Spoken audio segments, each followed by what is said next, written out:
affaire wax ko lu ñaaw ci nit wax leneen wax leneen wax leneen wax leneen ngeen jël li nga xam ne moom mooy essentiel bi ngeen bàyyi ko de côté maanaam lii essentiel bi ci boppam ngeen bàyyi ko de côté ngeen wax leneen la manipulation des masses mooy barki Dembo Ndiaye gis nañu ñuy wax affaire u Babacar Gaye ma ñëwaat ci Babacar Seye un fils du Sénégal un citoyen digne du Sénégal muy nit koo xam ne dañ ko woo foofu mu nekk ci Espagne ne ko a diw wala da nga am plainte mu bàyyi lépp lu muy def ci àdduna mënoon naa toog foofu mënoon na sax wut réfugié asylum bañ a ñëwati Sénégal bu dee dafa ragal mais il n'a pas fait cela. Il a pris son billet, il a pris son avion, il est venu se présenter. Xam nga nit bu defee loolu dans un pays normal Amérique ce crime nu mu mën a rëy tant que rëyuloo doomu aadama boo wuyu jee police maanaam if you turn yourself in tey bu fekkee dañu ne wala Ousmane Tounkara ñu ngi lay accuser ne yaa tamponné oto diw wala yaa dóor diw nga dem nga présenter sa bopp nga ne leen maa ngi nii mais je ne suis pas coupable xam nga duñ lay def dañ lay joxaat rendez-vous ngay dem di wuyu ji justice ba keroog bu la justice trouvé coupable wala innocent parce que ici dans notre loi et partout dans le monde dañ la jàpp tu es innocent jusqu'à prouver coupable you are innocent until proven guilty xam nga loolu amul Sénégal tu es coupable jusqu'à ce qu'on te retrouve innocent Sénégal c'est l'inverse maanaam adduna bi liy dox yëpp ñun suñu dëkk inverse bi la c'est extraordinaire sénégalais yeewu dafa jot li tax ñun ñuy wax te duñu tàyyee wax te duñu sonn te duñu arrêté dañ leen ne yeewu dafa jot yeewu moo jot il est temps que les Sénégalais se réveillent parce que liñ leen di wax nii du deñ is not gonna come off it will never come off it will always be the same day nekk toujours la vérité rien que la vérité so help we God dëgg rek lañ leen di wax te ci dëgg bi rek la ñuy yem duñ leen fen duñ leen tooñ duñ leen saaga dañ leen di wax dëgg dañu metti nag allo hello voilà gars yi maa ngi jéggalu dama defe ne nit bu bëgg a participer la mais bi ma gisee numéro bi rek kan ak jéem naa comprendre ne mooy suñu numéro publicité yi ñuy am ci suñu biir dëkk bi mais frères et sœurs il faut savoir que quand on vous dit que Idrissa Seck est un voleur Idrissa Seck est un voleur et biñ leen ko waxee barki Dembo Ndiaye ñu ne leen waa ji traître la ñu ñëw di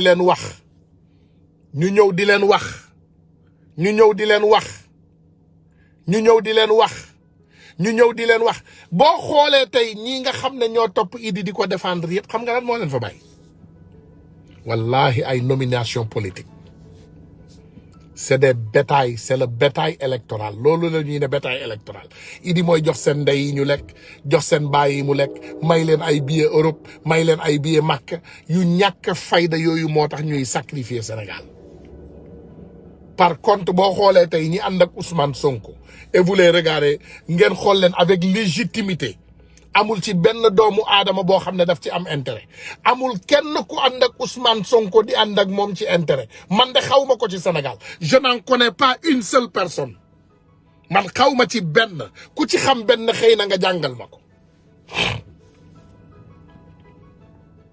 ku ci xam benn nga wax ma ko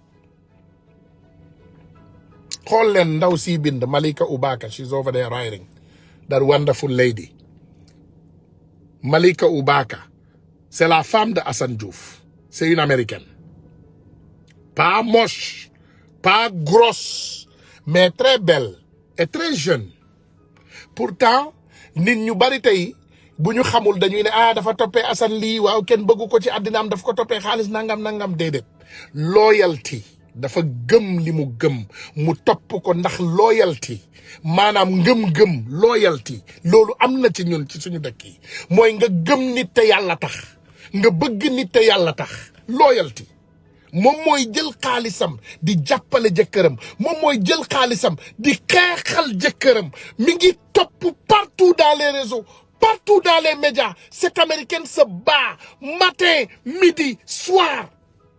Cagatuwul, fenul, njaalowul, reyul ken, sàccul. Elle ne ment pas. A wonderful, wonderful sister.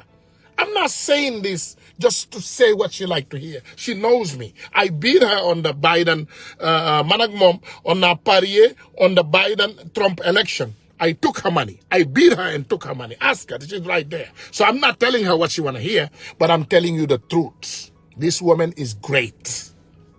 Nit ñu mel nii la ñu soxla Sénégal. Loyal people. We need loyal people. We don't need political prostitutes. On n'a pas besoin de prostituées politiques. On a besoin des gens yoo xam ne ñoom dañuy am ngëm-ngëm. Nit da ngay am ngëm-ngëm. Da ngay am ngëm-ngëm nga bañ a jaay sa ngor. Da ngay am ngëm-ngëm. Da ngay gëm dara nga dee ci. C'est ça la réalité. Da ngay gëm dara. Nga gëm dara nga dee ci. Malika, that's what I'm telling them. Da ngay gëm dara nga dee ci. Li nga gëm da nga koy gëm nga dee ci. Lan nag am na dinaa leen ko wax léegi. Monsieur Fassatouma yéene moom mujj bu ñaaw rek ngeen di xam ci moom. Xam nga temps yi ñu ngi fi ndeysaan di toog Marème Faye Sall dof na am doful. Xam nga les Sénégalais, je vous dis, nous on habite dans un pays sain. Ñun Marème Faye Sall dofam ak wéram ça nous intéresse pas. Wallahi al-azim. Li ñu intéressé mooy alalu Sénégal bi ñuy sax-saxe. Parce que Marème Faye Sall bu dofee duñ ko mën a yóbbu pour atte ko. Il faut ngeen xam loolu, ça nous arrange pas. Donc bu wéree moo ñu arrangé ñun. Marème Faye Sall bu wéree moom moo ñu arrangé pour ñu atte ko bu wéree na wér peng ànd ak sagoom pour ñu man ko atte. Man loolu laa bëgg. Man bëgguma Marème Faye Sall bu dof parce que ça m'arrange pas. Si Marème Faye Sall est folle, comment les Sénégalais vont bénéficier dans ça? Ngeen déglu Marème Faye Sall barki Dembo Ndiaye moom moo fi génn yéen a génn. Yéen li ngeen comprendre si Sénégal y a un grand danger chez nous. Marème Faye Sall moo génn démb def boppam innocente, une dame très innocente. Ne maa ngi nii waaw gaawal ñu wax ne ndaw si gaawal ñu wax balaa Macky di ñëw di ma perturber. Macky naka lay perturber Marème Faye Sall? Macky xamoon na ne Marème Faye Sall dina am interview. Loolu c'est calé des semaines avant. Dañuy sax tànn journaliste bu koy def. Parce que en cas ci biir waxtaan bi bu Marème Faye Sall jëfroo wala dara xew, il faut ñu am journaliste boo xam ne day mën a contrôler situation bi. Dañuy tànn journaliste ñu tànn heure bi kale ko ñooñu xam nañu ban heure la Macky Sall di ñibbisi, xam nañu ban heure la Macky Sall di nekk ci kër gi, ñooñu préparé nañu Marème Faye Sall ndax bu leen fàtte ne ay répondeur automatique lañu. Jabaru président France bi dañ ko doon jiiñ jëkkër ji am na corona ñu ne moom màgget la léegi mu dee nangam nangam calaw nangam mu génn wax. Bi mu génnee wax lan moo xew automatiquement Marème Faye Sall répondeur automatique para boum moom it mu génn wax. Ndeysaan mu ne voilà man sama fondation Macky Sall moo koy financé. Imagine ce danger. Imaginez le danger que nous faisons face. Mu ne moom dafa bëgg di génn di wax ak sénégalais yi. Kaay leen ma wax leen li Marème Faye Sall bëgg. Marème Faye Sall li mu bëgg mooy li mu mësta am ci àddinaam. Léegi nga jël jigéenu lettkat boo xam ne ay wantaay ko waroon mu nekk ci njaqare bu metti ut kayitu Amérique loterie ñëw fii di daan dooleem faatu. Mu ñëw di daan dooleem faatu. Bi muy daan dooleem faatu. Ndeysaan ba am lum ci jële ba yàlla dimbali ko tey ba jëkkëram falu président de la République du Sénégal. Kooku am na leneen luñ doon séntu ci moom. Xam nga ñoom lu leen neex mooy puukare bi di wër ci biir dëkk bi diw de baax na nga mayee fii dara nga mayee fële dara nga mayee fii dara nga mayee fële dara.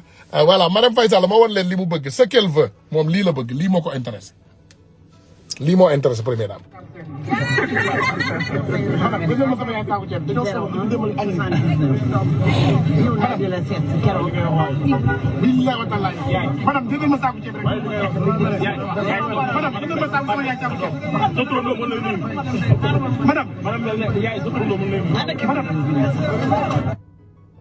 Voilà. da ngay xool lii Marème Faye Sall lii la bëgg moom nee na dafa bëgg di wër ci tali Sénégal yi sénégalais yi xam naa di ko wër Marème may ma Marème sama yaay lekkul Marème sama papa ngi hôpital léegi muy dugal loxoom ci kalpe bi waaw am voilà jël papier bi waaye yow xoolalal kii jox ko chauffeur bi waaw joxal nangam Marème Faye Sall loolu lay dund elle vit comme ça.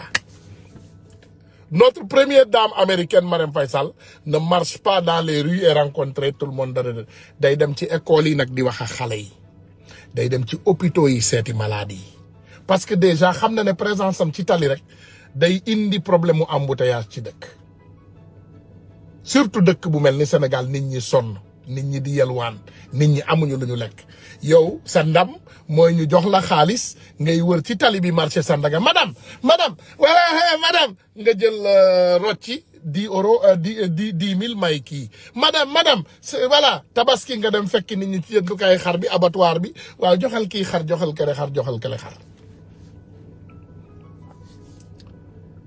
C'est extraordinaire ñun dañu nekk ci dëkk boo xam ne on vit les rêves da ngay gént you dreaming thinking that things are gonna change saa boo xalaatee ne dara dina changer ñu indil la benn affaire kulun boo xam ne da ngay defee ne lii masta am ci histoire dans l'histoire du monde.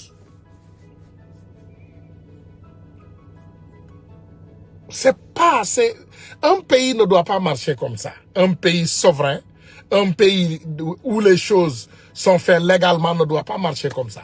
Macky Sall warul jël ay nit en charge di leen yóbbu Europe di leen faj wala di leen yóbbu Amérique di leen faj Marème Faye Sall war na am fondation yes war na dimbali ay association waaw mais dafa war a am transparence association wala fondation tey dañu war a xam sa alal fu muy jógee.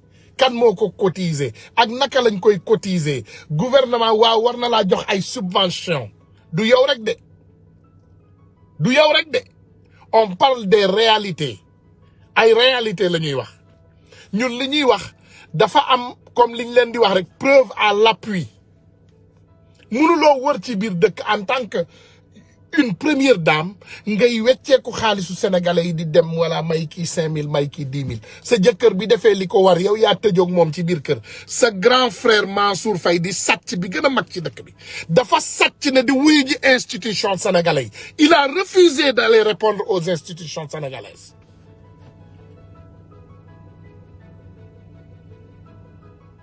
C'est extraordinaire man maa ngi Amérique mësuma gis président wala vice-président wala jabaru président buy wër ci dëkk bi di maye xaalis musuma koo gis. J'ai fait 30 ans j'ai salué les présidents je me suis photographié avec eux j'ai été invité au dîner de gala yow yaay maye xaalis yow yaay génne sa xaalis jox président bi pour ñu voter ko. ñun suñu président yi c'est pas des milliardaires. Donald Trump à l'exception de Donald Trump c'est un fils d'un businessman qui était un businessman. Mais tey boo jëlee exemple Barack Obama n'est pas milliardaire en dollars boo xoolee income moom ak jabaram en ce moment c'était 1 million et quelques de dollars extraordinaire moins d'1 milliard. Diviser le caisse noire Macky Sall par 5 loolu la Barack Obama ak jabaram di am par année.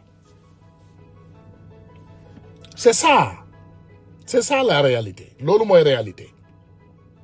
am na ñu ko bëggul dégg nag xam nga quand tu habites dans un pays boo xam ne booy géwél yi ñooy yor seen làmmiñ rek di tagg seeni leader politique sama leader mooy lii sama leader mooy lële sama leader mooy lii sama leader mooy lële Sénégal dëkku parparloo dëkku dof waxi dof mooy li leen ko Pawlish Mbaye waxee mu ne Sénégal waxi dof. xool leen suñu frères yi nekk ci réseaux sociaux yi rek on a parmi nous des personnes que chaque jour waxi dof la ñuy bind ay waxi dof. Il écrit des choses bêtes. Ils vont dans les réseaux, il écrit à Ousmane Sonko terroriste, Ousmane Tounkara saga, nangam rey nit. C'est ce qu'ils font, c'est leur vie. ñoom seen vie yëpp c'est du terrorisme loolu mooy terrorisme en fait soo xamul luy terrorisme soo leen xamul luy terrorisme loolu mooy terrorisme. waxi dof da ngeen di toog di déglu nit muy wax ay waxi dof yéen naka ngeen yaakaare ne une première dame journaliste mën naa ñëw toog di ko laaj question ne ko diw dégg nañu fan yële ànduloo woon ak sa sago ànduloo woon ak sa xel. Une première dame la première dame de notre institution sénégalaise kooku même bu doon dañ ko waxal loolu même bu doon du dëgg même bu doon dëgg la je m'en fous ak lu mu mën a doon kan mooy def loolu dans un pays normal qui fait asseoir une première dame et la demander des questions comme ça yéen seen question yi dafa yembadi seen tontu yi yembadi kooku ne ko non bul wax loolu jaaral ci digg bi rek nee nañu damaa dof yàlla bu leen yàlla dégg Marième Faye Sall yàlla na yàlla dégg na yaag sa njaboot amel ngeen sénégalais yi ak amel ngeen ñu xaalis yàlla na yàlla dégg na sa jëkkër mi ngi toroxal sénégalais yi yàlla na yàlla dégg na sa frère Mansour Faye c'est le plus grand voleur du Sénégal yàlla na yàlla dégg ne Sénégal saa buñ fa tuddee foncier sa papu jiitle mi ngi ci biir mais tu ne penses pas qu'il y a problème yàlla na yàlla dégg ne Marième Faye Sall saa bu ñu waxee foncier Dakar Adama Faye mi ngi ci biir Marième Faye Sall yaakaaru leen ne ça c'est un problème ku ñëpp tuf li mu tooy xanaa yaakaaru leen loolu Marième Faye Sall xanaa xamuloo ne nous on est au courant xam nga man dama bëggul di concentrer sama attention yëpp ci une dame mais on est au courant nit yi ngay fay transhumant yu bari yow yaa leen di fay am na nit yu bari yoo xam ne saagakat yi ci réseaux sociaux yi yow yaay génnee sa xaalis personnellement di jox ay jigéen ñuy saaga ay jabaru jàmbur ñuy saaga ay jëkkëru jàmbur j'ai une preuve de am naa preuve man lu ma wax am naa ci firnde def nañ ko man sama jabar c'est pas personnel nag parce que Sénégal du mën a on l'a fait à ma femme et nous tous on connaît kii mu def vidéo spéciale saaga sama jabar saaga famille am suba ba guddi jot on a les vidéos on les a tous ñëw na nag Amérique elle a fermé sa gueule dafa ragal ñëw na Amérique temps yi noppi na parce que mi ngi ci territoire bi man naa koo tëjlu mënoon naa yàq àddinaam je ne l'ai pas fait voilà donc loolu c'est important pour toujours bu ñuy waxtaan ay doomu aadama comme ni ma leen ko waxee nag xam naa ci commentaire yi tey lu bari dina leen jaaxal di ngeen gis ay waxu dof yu bari doo leen gis ma répondre ko xam naa ne daal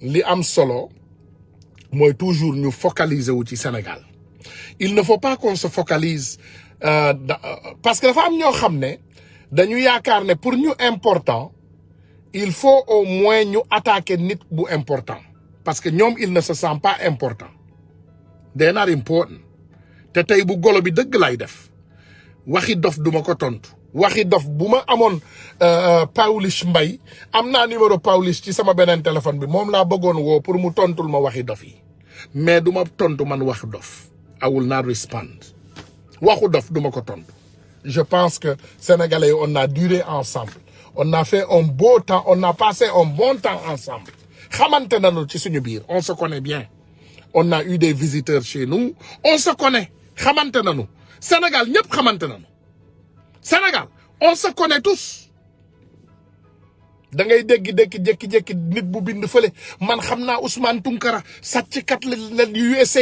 sàcc oto rek lay def amul liggéey amul nangam ci dëkk bi gën a avancé technologie ci àdduna bi dëkk boo xam ne moom la police am gën a xarañ ci àdduna bi dëkk boo xam ne ñoom ñoo ëpp xam-xam ci àdduna bi dëkk boobu mën nga fi ñëw rek nga dëkkee sàcc oto nekk ci sa biir oto di xeex ak gouvernement Sénégal te mënuñoo laa jàpp mënuñoo dal sa kaw imagine toi l'intelligence li ñuy waxati encore ci li ma leen di wax rek la manipulation des masses loolu mooy manipulation masse manipulation des masses xam nga loolu mooy mënumaa concentré wu ci man mënumaa focaliser wu ci man ça ne marche pas parce que loolu mooy li ngay tere yow mënuloo ko def li ngay tere nit ñi tu ne peux pas le faire ce que tu dis au nom aux personnes de ne pas faire tu ne peux pas le faire mooy comme je vous le dis toujours c'est ça la réalité liñ leen di wax toujours rek dafa am réalité ñoom li leen metti dem leen ngeen xool comme ni ma leen koy waxee toujours loolu ni mu tudd mooy la manipulation des masses ñii jéem a manipuler xelu sénégalais yi def nañ ko fi Y'en a marre vous avez vu que Y'en a marre boo leen seetee keroog boo seetee chat bi mu génnee ci émission bu mujj bi je ne sais pas FM quelque chose si vous avez regardé chat était là avec Karim boo xoolee chat bi muy wax ak Karim ndeysaan mi ngi doon indi ay leeral ci affaire Lamine Diack. Moi je connais ces gens-là, je vous dis que je connais les jeunes de Y'en a marre. Dama leen xam, dama xam Thiat, xam naa Kilifeu, xam naa leen, je les connais, c'est des personnes que je connais. Sama jabar rakk la ci ñoom, ñoom ak sama jabar ñoo màggandoo ci benn koñ. Ñu màggandoo ak sama ay frère u jabar ma xam leen bu baax.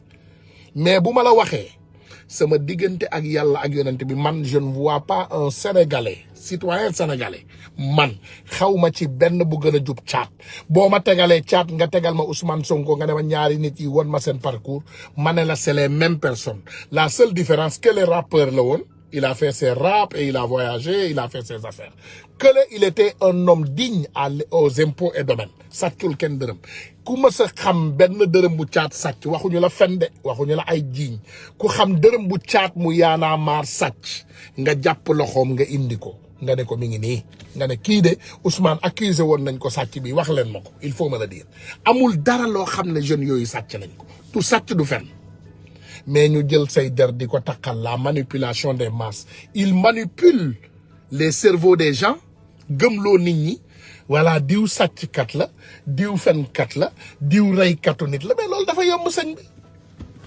oto balaa nga cay mën a live nga am ko xanaa mënumaa toog ci même oto bi di ci live every day xanaa mënumaa dem ab bi oto jàmbur ñëw di ci live bis bu ne xanaa loolu mënta nekk wala mënumaa dem ab bi oto di ñëw xanaa seen manipulation bi yëpp xanaa mënuma dem ab bi oto jàmbur ñëw def ci photo Macky Sall bis bu ne ma live ci loolu amul sens te oto bi bu bees la c'est une voiture de 2019 maa ko 0 kilomètre laa ko jënd du ma dawal oto ñaari at nag ak seeni coxor léegi ma jëndaat bu bees bu 2021 bu soobee yàlla après ngeen laaj sénégalais yi qu'est-ce qu'ils travaillent encore c'est pas grave parce que je sais que man wutuma ndombal tànk Sénégal bind leen amul problème ne leen Ousmane Tounkara il vole sàcc mooy liggéeyam amul problème no problème parce que yéen vous êtes des manipulateurs ay manipulateurs ngeen les plus grands manipulateurs boo leen xoolee mooy ñi nga xam ne dañoo jël alalu Sénégal seen kilifa yi sàcc ko seen kilifa politique yi ñoo sàcc alalu sénégalais yi ngeen toog seen kilifa yi sàcc alalu sénégalais yi génnu leen pour leeral ngeen di xeex ak nit ñi di leen saaga mais loolu ngeen teg ko fan après suba ñu génn wala sa xale Ousmane Sonko yi ñooy saaga sama diggante ak yàlla ak yonente bi lii c'est avec expérience personnelle laa leen wax de déggu leen de man li may wax mu ne li may wax man expérience personnelle sama diggante ak yàlla boo duggee boo demee xool gune idi li ñuy def ci réseaux sociaux yi ces personnes qui dénommaient des personnes des partisans de Idrissa Seck boo gisee kaddu yu ñaaw yi génn seen gémmiñ ñu koy jëmale ci suñu ay nit wala ñu koy jëmale ci suñu der yow doo ko gëm doo leen ko gëm man du ma saaga nag ndeysaan bu ñu jëlee seen saaga yu ñaaw yëpp bu ñu leen ko waxee ma ne ak yow ak sa baay Idi ak ki moom page bi ma boole leen ñoom ñëpp ci benn carton multiplier ko par 1000 nag daf leen di déranger parce que léegi imaginel nit saaga la nga ne ko li nga ma wax yëpp delloo naa la ko yow ak borom page bi ak sa baay Idi mu waxaat la nga ne ko li nga ma wax yëpp delloowaat naa la ko yow ak sa baay Idi ak borom page bi xam nga Ablaye Wade waxu mag la leen wax foofu de nee na gune bu la saaga rombal gune gi nga dem ci baayam buñ leen saaga jël leen boobu rythme bu leen saaga nag parce que saaga en réalité comme ni ma leen koy waxee toujours dañ ko defar saaga dañ ko defar am na ñu ko yellool tey Idrissa Seck yellool na saaga Macky Sall yelloo na saaga mais le sénégalais lambda ce petit sénégalais jarul ngeen di saagante ak ñoom buñ leen saagaatee yéen a yëkkati seen kaddu ngeen ne leen delloo naa la saaga bi yow ak sa baay Idi ak sa ndey ak borom page bi parce que ndeysaan ma frère de Grogui Anita mu ne pourquoi il y a pas de loi contre la diffamation au Sénégal parce que en fait les grands diffamateurs au Sénégal c'est les partis au pouvoir et les partis au pouvoir la loi travaille pour eux donc mënuñu indi loi boobu parce que suñu indee loi boobu ñoom ñoo ciy njëkk daanu Maintenant, je pense que tu as eu la réponse. Mënuloo indi loi boo xam ne c'est contre toi. Macky Sall mënul indi ay loi anti-corruption Sénégal. Mais nag ci loolu lañ ko falee parce que bi ñu koy fal Sénégal dafa gëmloo Sénégalais yi ne moom day ñëw xeex corruption. Donc, on l'a élu sur ce base. Mais ce qu'il est en train de faire, c'est tout à fait le contraire de cela. Moom, il ne parle pas de corruption. Les seules personnes qui sont corrompues, c'est les personnes qui ne font pas partie de l'APR. C'est ça la réalité. Les seules personnes corrompues, mooy nit ñi nga xam ne mooy bokkuñu APR mooy tey boo ñëwoon tey nga ne Ousmane Tounkara détourné na 100 milliards ci xaalisu Sénégal. Ils vont le chercher dans les 5 minutes qui suivent. Suñ ko mënee. S'ils le peuvent, ils vont aller le chercher dans les 5 minutes qui suivent. Mais, on a parlé de Mamoul Diallo, on a parlé de Bougazeli, on a parlé de Alioune Sall, on a parlé de Yakham Mbaye, on a parlé de le con qui est... Ouais, assemblée. On a parlé de Farba Senghor. On a parlé de tous ces imbéciles. On a parlé de Cheikh Kanté. On a parlé. Et toutes les choses là ont des preuves. Li ñuy wax ni yépp dafa am ay preuves, am ay firnde, te dara mënu ko dindi ci àdduna. Et toutes les preuves sont sous le coup de Macky Sall. Concom la ci teg. On a parlé de Idrissa Seck. Sénégal kenn mënul jékki-jékki rek nit di ko jiiñ ci ay caaxaan. On a parlé de Idrissa Seck. Oui, on a parlé. Mame Mbaye Niang, exactement. Cheikh Bara, Mame Mbaye Niang, c'est des escrocs de première classe. Boo xoolee tey Sénégal, c'est comme ça. On a les 3 pouvoirs. Exécutif, judiciaire ak législatif. Le pouvoir exécutif, muy côté Macky Sall, boobu moom xam ngeen ne boobu nëb na. Ça, c'est une mangue pourrie, n'est-ce pas? Léegi nga dem ci pouvoir législatif bi mu nekk Assemblée nationale. Macky Sall dafa indi Kirikou ngi foofu xam ngeen ki may wax. Kirikou, il est là-bas. Kirikou, c'est un drogué, on le connaît. Kirikou, on le connaît. Xam nga Dakar, Sénégal dafa tuuti. Sénégal dafa dawa. Abdou Mbow. Ku xam Sénégal wallahi am naa ay xarit yoo xam ne dañuy ànd ak moom du ma tudd seen tur mais buñ la waxee waa jooju li muy dund da ngay ragal tu as peur tu trembles nit ñu mel ni naka la ñu mën a jiitoo suñu assemblée nationale da ngay ragal tu trembles buñ la ko waxee. Kirikou mi ngi assemblée nationale parce que Moustapha Niass est vieux moom nañ ko jox caisse noire moom c'est un bête moom dafa mel ni nag bu ñu yeew ci biir assemblée nationale bi. comprendre boo leen xoolee tey maa ngi jël suñu sœur mu participer mu xaw maa jàppale ci waxtaan. waaw bismillah xam naa yow moom. comme ni waaw yow jàppale ma ci waxtaan. xaw nga sonn. voilà bismillah. kay Tounkara maa ngi lay ziar Sidina Ousmane. maa ngi lay delloo ziar. maa ngi lay ziar bu baax di ziar internet yi. voilà ñu ngi lay delloo ziar. di nit ci bi yëpp macha allah marhaban. li ma maa ngi la doon déglu depuis sànq vraiment ngay def exposé bu am solo. ñoo waxee manipulation des masses moom. moi je crois que loolu dañoo nekk xëy na fàtte na ñu ngi ci presque 21e siècle. Donc ce sera très difficile que manipulation bi di mën a antu parce que nit ñi léegi yeewu nañ. Internet. avec les réseaux sociaux d'ailleurs mu ngoog. avec les réseaux sociaux je crois bien avec aussi le minimum de mentalité intellectuelle bi ni ci nit ñi. nit ñi fenn kenn mënatu leen manipuler. donc pour dire xëy na dafa nekk fi ñu ni site boo xam ne wala dafa nekk page wala panel boo xam ne dafay permettre ñu yeewutu ñu ngi yeewu. parce que vraiment sincèrement je vous dis que yaa ngi ñeeyi ñu doon nelaw. vous êtes en train de faire un travail très important. très très agréable pour notre pays le Sénégal. tant que xëy na di nga toog ay 5 heures de temps yoo xam ne di nga am méttitu xol c'est très normal yàlla da ne soo amee lu la naqare da nga koy wax soo ko waxee mu faju su mënta faju nga métti lu ko sa xol donc loolu la yàlla wax donc avant ngay àgg ci métti bi dee ko wax parce que am nañu yaakaar ci yow.